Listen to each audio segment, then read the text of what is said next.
श्री स्वामी समर्थ। सध्या चैत्र महिना सुरू आहे। चैत्र महिन्यामध्ये हवी तशी कुलदेवीची सेवा नक्की करावी। कुलदेवीची ओटी अवश्य भरावी। ओटी भरत असताना ती तुम्ही चैत्र नवरात्रीमध्ये अष्टमीला किंवा रामनवमीला भरू शकता किंवा चैत्र महिन्याच्या पौर्णिमेला एखाद्या मंगळवारी शुक्रवारी देखील तुम्ही ओटी भरू शकता। ओटी भरण्यासाठी जी साडी घेणार आहे ती लाल, केशरी, गुलाबी, हिरव्या, पिवळ्या रंगाची घ्यावी। साडी रेशमी असावी किंवा नऊवारी साडी तुम्ही घेऊ शकता।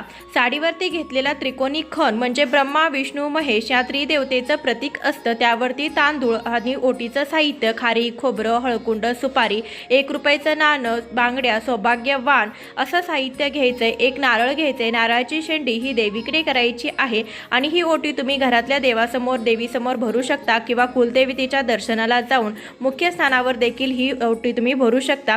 एक फळ, वेणी आणि दक्षिणा ही आवर्जून ठेवायची आहे। संपूर्ण व्हिडिओ चॅनलवरती अपलोड झालेला आहे।